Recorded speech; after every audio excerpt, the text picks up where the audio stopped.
بسم اللہ والصلاة والسلام علی رسول اللہ وعلی آلہ وصحبہ وبارک وسلم علیہ۔ السلام علیکم ورحمۃ اللہ وبرکاتہ۔ شیخ عمران حسین صاحب سورہ زخرف کی آیت نمبر 61، 43rd سورہ ہے قرآن کی الزخرف، اس کی آیت 61 پہ کچھ اعتراضات کرتے ہیں۔ ان اعتراضات کے جواب کے لیے آج مجھے آپ جوائن کیجئے۔ میں انگلش میں پوڈ کاسٹس بنا چکا ہوں اس موضوع پہ، اردو میں اب یہ پوڈ کاسٹ کر رہا ہوں۔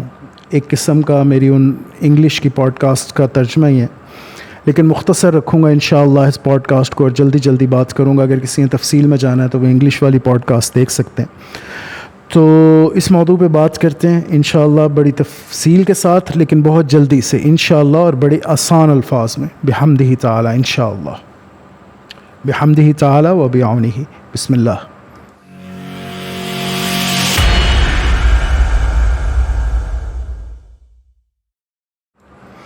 تمہیداً صرف یہ عرض کر دوں کہ شیخ عمران حسین میرے بزرگ ہیں، بڑے ہیں بہت مجھ سے عمر میں، تو بڑی ادب سے جسارت کر رہا ہوں اختلاف کی۔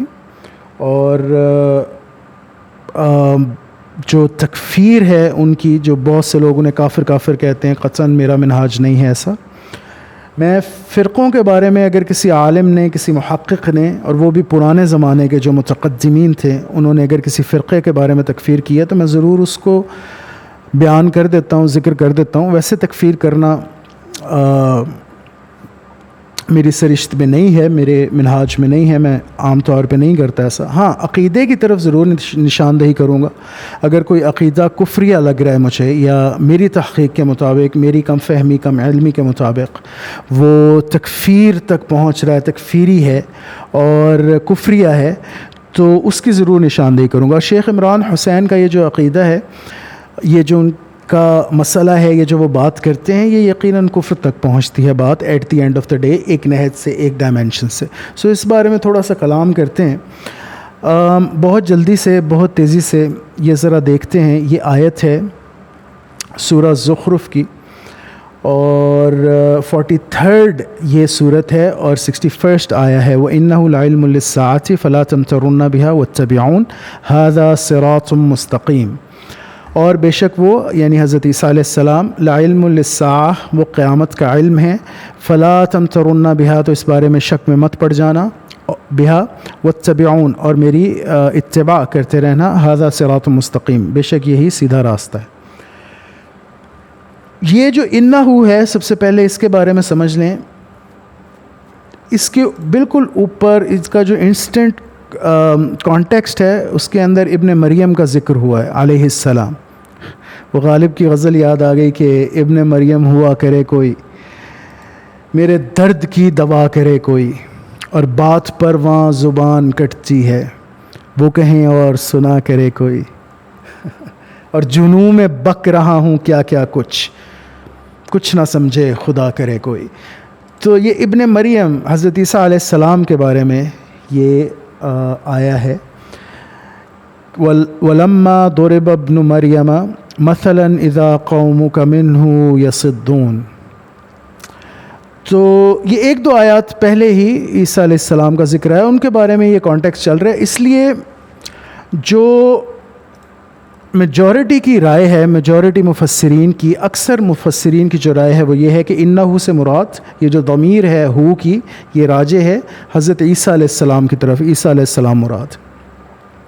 کچھ مفسرین کا یہ بھی خیال ہے کہ اس سے مراد نبی کریم صلی اللہ علیہ وسلم کی ذات بھی ہو سکتی ہے اور قرآن بھی ہو سکتا ہے، رائٹ۔ لیکن میجورٹی کا، اور کم از کم میرے تئیں یہی ہے کہ یہ عیسیٰ علیہ السلام کے بارے میں، ان کے نزول کے بارے میں یہ ایک محکم آیا ہے۔ اس میں اللہ تعالیٰ ان کے نزول کے بارے میں بتلا رہا ہے کہ وہ جب آئیں گے تو وہ علم ہوں گے قیامت کے لیے، یعنی لوگوں کو ان کے ذریعے یہ علم حاصل ہوگا کہ اب قیامت تقریباً آ چکی، آنے ہی والی۔ اچھا، اب اس پہ کیا اعتراض اٹھا رہے ہیں شیخ عمران حسین صاحب؟ وہ یہ کہہ رہے ہیں کہ یہ لا علم نہیں ہونا چاہیے، لا عالم ہونا چاہیے۔ کیونکہ اگر ہم کہتے ہیں کہ، یہ میں ان کی بات کر رہا ہوں، انہیں کوٹ کر رہا ہوں، کہ اگر ہم یہ کہیں کہ عیسیٰ علیہ السلام قیامت کا علم ہے تو ہمیں یہ بھی ماننا پڑے گا کہ وہ قیامت کا علم رکھتے ہیں، جبکہ قیامت کا علم سوائے اللہ کے اور کسی کو نہیں ہے۔ اس لیے یہاں پہ لا علم نہیں ہونا چاہیے، لا علم ہونا چاہیے۔ اور یہ جو لا علم ہے یہ تو قرائے عشر کے یہاں جو عشرہ قراءات ہیں، جو کینن ہے عشرہ قراءات کا، ان سب کے ہاں یہ لا علم ہے۔ وہ ایک شاذ قراءت کی طرف اشارہ کرتے ہیں جو کہ حضرت ابی ہریرہ اور حضرت ابن عباس کی قراءت ہے، اور شاذہ قراءت ہے، اوتھینٹیکیٹڈ نہیں ہے، کہ اس میں وہ پڑھتے ہیں لا علم للساعہ، کہ وہ ایک نشانی ہے قیامت کی۔ تو یہ اعتراض ہے شیخ صاحب کا۔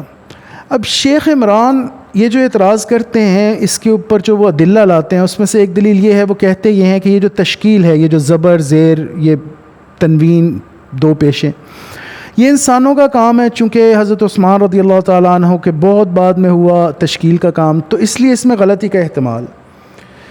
اب ان دونوں باتوں کے میں بڑی جلدی سے جواب دے رہا ہوں اور بڑی آسانی سے، تاکہ اس بات کو آپ سمجھ لیں۔ حضرت عثمان رضی اللہ تعالیٰ عنہ، میں اس پہ تفصیل سے بات کر چکا ہوں حضرت عثمان رضی اللہ تعالیٰ عنہ کے جمع القرآن پہ، آپ غامدی صاحب پہ میری جو ویڈیوز ہیں وہ دیکھ سکتے ہیں، اس کی تفصیل میں نہیں جانا چاہتا یہاں پہ۔ حضرت عثمان رضی اللہ تعالیٰ عنہ نے تمام امت کو جمع کیا احرف پر، جو اردہ الاخیرہ میں جو حروف، جو احرف باقی رہ گئے تھے ان کو جمع کیا اس مصحف میں، اور تمام امت کو ان احرف پہ جمع کیا۔ یہ تھا مقصد حضرت عثمان رضی اللہ تعالیٰ عنہ کا جمع القرآن میں۔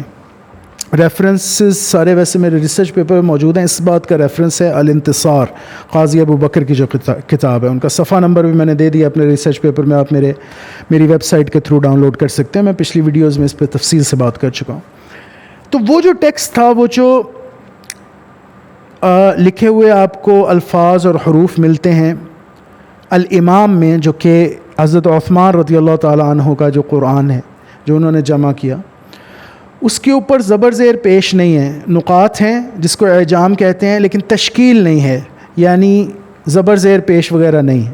اور وہ ڈیلیبریٹلی کیا، انہوں نے جانتے بوجھتے کیا، تاکہ تمام احرف جو رہ گئے باقی وہ آپ انہی الفاظ سے پڑھ سکیں، ان پہ قراءات مختلفہ جو ہیں، جو وجوہ القراءات ہیں، وہ ان الفاظ سے ساری کی ساری متحقق ہو سکیں، اس وجہ سے انہوں نے ایسا کیا۔ تو اس کو کہتے ہیں ملٹی فارمک ٹیکسٹ۔ اب یہ جو عمران صاحب شیخ عمران فرما رہے ہیں، اور وہ کہہ رہے ہیں کہ جو اعراب ہیں قرآن کے بہت بعد میں، اوبیسلی بعد میں لگے، یہ بات تو درست ہے، لیکن وہ جب یہ کہتے ہیں کہ یہ انسان کا اجتہادی کام ہے، تو یہاں پہ وہ خطا کار ہیں۔ دیکھیں، ایک ٹرم ہے جو کہ قراءات میں استعمال ہوتی ہے، یوز ہوتی ہے، وہ ہے خیار۔ خیار کا مطلب ہوتا ہے اختیار کرنا ایک قراءت کو دوسری قراءت کی بجائے اس قراءت کو لے لینا، اس قراءت کو لے لینا، اس کو کہتے ہیں خیار القراء۔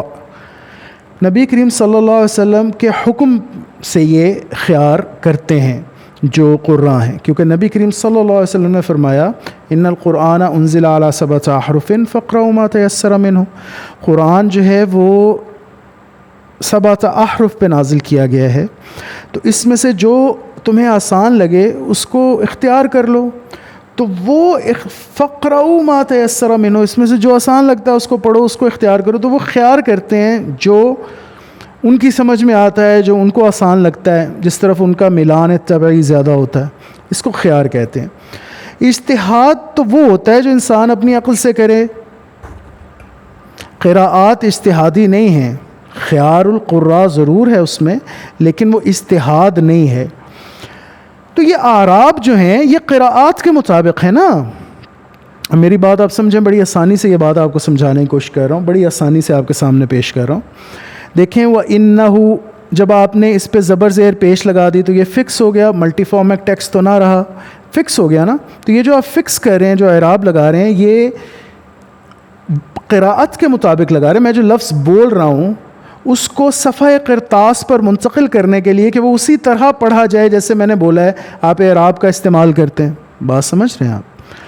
تو یہ جو آیت لکھی ہوئی ہے، اس پہ جو اعراب لگا ہوا ہے، یہ حفص عاصم کے مطابق ہے، روایت حفص عاصم کے مطابق۔ یہ کوئی کسی انسان کا اپنا اجتہاد تو نہیں۔ مطلب شیخ عمران جو کہہ رہے ہیں کہ اپنا اجتہاد ہے، کیا اس کا مطلب یہ ہے کہ بڑی بڑی توندوں والے، بڑی بڑی داڑھیوں والے، شاہ کے مصاحب بنا ہے شاہ کا مصاحب، پھرے ہے اتراتا وگرنہ شہر میں غالب کی آبرو کیا ہے. وہ جو شاہ کے مصاحب تھے سب جانتے ہیں، اور کتنی کتب جو ہیں، کتنے لوگوں کے بادشاہوں کے کہنے پہ کیا کیا لکھا گیا اور کیا کیا جو ہے کنکاکشنز ہوئی، سب جانتے ہیں جو پڑھے لکھے لوگ ہیں.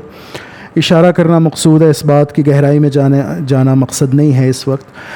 تو آپ کا مطلب یہ ہے شیخ عمران کہ آپ یہ کہنا چاہ رہے ہیں کہ وہ بڑی بڑی توندوں والے، لمبی لمبی داڑھیوں والے، بڑے بڑے پگوں والے 10-12 لوگ بیٹھ جاتے تھے میز کے گرد، پھر وہ سوچتے تھے اچھا یہ انہو، اس کے اوپر زبر لگا دیں، اس کے نیچے زیر لگا دیں، اس کو انہو بنا دیں، یہ انہو ہے، یہ پھر اس کے اوپر زبر لگا دیں، اس کے نیچے زیر لگا دیں، اس کے اوپر جزم دے دیں، تنوین دے دیں، اچھا یہ لا علم ہے.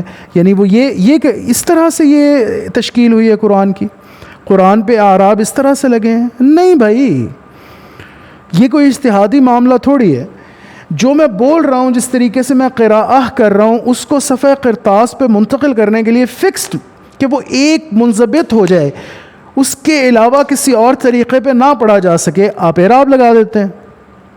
حضرت عثمان کے مصحف میں نہیں تھے امام میں، تاکہ تمام قراءات اس سے نکل سکیں، تمام احرف اس میں پڑھے جا سکیں. ہمارے مصاحف پہ لگ گئیں، آپ اس کو آسانی کے لیے کہہ لیں یا جس بھی مقصد کے لیے کہہ لیں، لیکن اب یہ ایک ایک روایت کے مطابق ڈفرینٹ ایڈیشنز ہو گئے. ایک روایت حفص ہے، ایک روایت ورش عن قالون ہے، ایک روایت خلف فار ایگزامپل عن حمزہ ہے. تو یہ تو روایات کے مطابق ہے نا، یہ انسان کی عقل کے مطابق تو نہیں ہے، یہ انسان کے اپنے ذاتی اجتہاد کے مطابق تو نہیں ہے. تو اس بات کو خدا را سمجھیں، یہ بات غلط ہے کہ یہ انسان کا اجتہاد ہے. اب آئیے دوسری بات کی طرف. آپ کہہ رہے ہیں لا علم للساعہ، تو درست نہیں ہے، لا علم للساعہ ہونا چاہیے. یعنی آپ 10 کے 10 قراء اس پہ متفق ہیں کہ لا علم للساعہ ہے یہ. تو آپ یہ کہنا چاہ رہے ہیں کہ متواتر جو روایت ہے، جو متواتر قراءات ہیں، وہ غلط ہیں سب کے سب. ایک شاذ قراءت ہے جو کہ ابن عباس اور ابی ہریرہ رضی اللہ عنہما پڑھتے ہیں، لا علم للساعہ، وہ درست ہے. جو متواتر روایات ہیں وہ غلط ہیں. تو یہ کتنی بڑی غلطی ہے. آپ، میرا خیال ہے کہ آپ کو اس پہ سوچنا چاہیے، اور وہ لوگ بھی جو ان کو فالو کرتے ہیں اور جو اس بات کے حامی ہیں، ان کو سوچنا چاہیے 2 منٹ ذرا سکون سے کہ آپ کتنی بڑی ڈائر مسٹیک کمٹ کر رہے ہیں. آپ متواتر قراءات کو چھوڑ کر ایک شاذ قراءت کو کہہ رہے ہیں کہ وہ قرآن ہے، وہ صحیح ہے، اور ان لوگوں سے غلطی ہوئی اجتہادی. آپ یہ کہہ رہے ہیں کہ علماء نے اجتہادی طور پہ یہ اعراب لگا دی اور یہ غلط ہیں. یہی کہہ رہے ہیں نا آپ. شیخ عمران بارہا یہ کہتے پائے گئے ہیں اپنی ویڈیوز میں کہ قرآن میں غلطی، میں نے کبھی نہیں کہا کہ ہے قرآن میں نے کبھی نہیں کہا کہ غلطی ہے. یہ جو تشکیل ہے اس میں غلطی کا احتمال ہے. تو حضور آپ کی خدمت میں بڑے مؤدبانہ گزارش بہت یہ ہے کہ جو تشکیل کی آپ بات کر رہے ہیں، آپ تشکیل کے نظام کی بات تو نہیں کر رہے نا، آپ تو تشکیل کی بات کر رہے ہیں قرآن کے حوالے سے. تو اگر قرآنی تشکیل کی بات کر رہے ہیں تو قرآن ہی میں غلطی ہوئی نا، کیونکہ یہ قرآن ہے بعینہ ہی، منزل من اللہ ہے. اس طریقے سے اعراب لگی ہیں جس طریقے سے پڑھا گیا. نبی کریم صلی اللہ علیہ وسلم تک سند جاتی ہے، اس طریقے سے پڑھا گیا. نبی کریم صلی اللہ علیہ وسلم تک سند جاتی ہے، ہمارے پاس اسناد موجود ہیں 10 قراءات میں کہ لا علم للساعہ پڑھا گیا، کہ نبی کریم صلی اللہ علیہ وسلم نے ایسے پڑھا. تو ہم نے تو اعراب اس کے مطابق لگائی نا جس طرح انہوں نے پڑھا. سمجھیے نا بات کو، کہ جو میں منہ سے نکال رہا ہوں لفظ، اس کو صفحہ قرطاس پہ منتقل کرنے کے لیے اعراب لگی نا، کہ اسی طرح پڑھا جا سکے. ایک فکس ٹیکسٹ ہو گیا، منضبط ہو گیا کہ اسی طرح پڑھا جا سکتا ہے اور کسی طرح نہیں پڑھا جا سکتا. یہ ایک روایت کے مطابق ہی پڑھا جا سکتا ہے اور کسی روایت کے مطابق نہیں پڑھا جا سکتا. رائٹ؟ تو یہ تو لدنی ہے نا، یہ تو اللہ کی طرف سے ہے، یہ عقلی تو نہیں ہے، اجتہادی تو نہیں ہے. تو یہ بات سمجھ لیں پہلی. دوسری بات یہ، اور یہ وہ جو شاذ قراءت کی میں بات کر رہا تھا، کہ شاذ قراءت کو آپ قرآن نہیں کہہ سکتے، اس کو عبادت کے طور پہ نہیں پڑھ سکتے. نماز میں اگر پڑھیں گے تو نماز نہیں ہوگی، لوٹانی پڑے گی. تو آپ لوگ یہ غلطی کمٹ کر رہے ہیں. آپ لوگوں کی اجتہادی غلطی، میں حسن ظن سے کہتا ہوں، یہ ہے کہ آپ اس کو انسان کا اجتہاد سمجھ رہے ہیں. یہ اللہ کی طرف سے منزل ہے، نمبر 1. نمبر 2، اس چیز کی ضرورت ہی کیوں پیش ہے؟ دیکھیں، تفسیری فائدہ تو ہم لے سکتے ہیں، ہر شاذ قراءت سے لے سکتے ہیں. استشہاد کے لیے ہمیشہ سے ایگزیجیٹس جو ہیں، جو مفسرین ہیں، وہ لیتے رہے ہیں مدد شاذ قراءت سے. لیکن اس چیز کی آپ کہنے کی ضرورت کیوں پڑی انہیں؟ وہ بیسیکلی یہ کہہ رہے ہیں کہ اگر قرآن یہ کہتا ہے کہ وہ قیامت کا علم ہے تو اس سے یہ بات بھی ثابت ہوتی ہے کہ ان کے پاس قیامت کا علم ہے۔ شیخ عمران یہ کہہ رہے ہیں کہ یہ اعراب غلط اس لیے ہیں کہ اس سے یہ بات ثابت ہوتی ہے کہ ان کے پاس قرات کا علم ہے۔ یہ کہاں لکھا ہے بھائی اس آیت میں؟ یہ تو آپ کی ذہنی اور منطقی غلطی ہے۔ منطق استقرائی میں ہم ایک لفظ استعمال کرتے ہیں غلطی کے لیے، جو ذہنی غلطی ہوتی ہے، جو منطقی غلطی ہوتی ہے، اس کو کہتے ہیں قیاس مال فارق۔ یہ قیاس مال فارق ہے کہ اگر آیت میں یہ آیا ہے کہ وہ قیامت کے لیے علم ہے، قیامت کا علم ہے، تو اس سے یہ بات بھی ثابت ہوتی ہے کہ ان کے پاس قیامت کا علم ہے۔ وہ تو اللہ کہتا ہے عندہ علم الساعہ، یہاں پہ کہاں آیا عندہ کا لفظ؟ علیم کا لفظ بھی لا علم ہے، لا علیم نہیں ہے کہ وہ ساعہ کے لیے، کہ وہ آور کے لیے، کہ وہ قیامت کا ان کے پاس علم ہے، اس کے لیے علیم ہے، نہیں، علم للساعہ، نشانی کے طور پہ آپ سمجھیں۔ چلیں نہ کریں آپ تعویل نشانی، ویسے نشانی کہنا اس کو کوئی تعویل نہیں ہے۔ اگر وہ علم ہے تو علم ایک نشانی ہوتا ہے، اور نشانی ایک چیز کا علم ہوتی ہے۔ یہ تو اس طریقے سے تو لینگویج کو سمجھا جاتا ہے، زبان کو سمجھا جاتا ہے، لیکن ہم نہیں جاتے اس میں، ہم کہتے ہیں وہ علم ہے قیامت کا۔ تو اس سے یہ بات کہاں آئی کہ ان کے پاس علم ہونا ضروری ہے قیامت کا؟ تو اس لیے یہ بہت بڑی غلطی ہے۔ پہلے تو یہ کہنا کہ یہ جو اعراب ہیں یہ انسان کے ہیں، اجتہادی ہیں، یہ غلطی ہے۔ پھر اس کے بعد یہ کہنا کہ ان کے پاس علم ہے قیامت کا اس لیے کہ وہ علم ہے قیامت کے لیے، یہ غلطی ہے۔ یہ تو اللہ سیدھا کہ سیدھی بات سمجھ آ رہی ہے۔ عربی زبان آپ کو آتی ہے تو بڑی آسانی سے بات سمجھ آ جاتی ہے کہ لوگ ان کو دیکھ کے یہ علم حاصل کریں گے کہ بھئی قیامت آ گئی، بس آ ہی گئی، آ چکی۔ تو یہ میں نے بڑی مختصراً آپ کو اور بڑی آسانی سے آسان الفاظ میں، کوشش تو میری یہی رہی ہے اس پوڈ کاسٹ میں کہ بڑے آسان الفاظ میں آپ سے یہ بیان کر دوں۔ تو مجھے امید ہے کہ یہ بات آپ کو سمجھ آ گئی ہوگی۔ تفصیل کے لیے، اور بڑی تفصیل سے میں نے اس پہ بات کی اپنی 2 ویڈیوز میں جو انگلش میں بنائی ہیں، تفصیل کے لیے آپ ادھر جا سکتے ہیں اور وہ ویڈیوز دیکھ سکتے ہیں۔ تو آج کا بس اتنا سا مقصد تھا کہ میں یہ بات اردو میں بھی آپ کے سامنے پیش کر دوں، کیونکہ کچھ احباب یہ فرما رہے تھے، اور اکثر احباب کا یہ گلہ رہتا ہے کہ میں انگلش کو چوز کرتا ہوں زیادہ تر اوور اردو۔ نہیں، میرا قطعاً ایسا مقصد نہیں ہے کہ میں انگریزی زبان کی برتری کا قائل ہوں، میں نہیں ہوں۔ زبانیں تو ساری برابر ہیں سوائے عربی کے کہ وہ لغت اہل الجنہ ہے، وہ لغت قرآن ہے، وہ لغت رسول ہے صلی اللہ علیہ وسلم۔ اس وجہ سے ریلیجسلی میں اس کو برتر مانتا ہوں باقی تمام لینگویجز سے۔ ادروائز یہ سارے ایک ٹولز ہیں، مینز ہیں کمیونیکیشن کے۔ اردو میری مادری زبان پنجابی ہے، میری قومی زبان اردو ہے، اور میری والدہ صاحبہ کو یہ کریڈٹ جاتا ہے، اللہ یرحمہ، انہوں نے اردو میں مجھے بہت محنت کروائی شروع سے، فارسی میں اردو میں، دونوں زبانوں میں محنت کروائی۔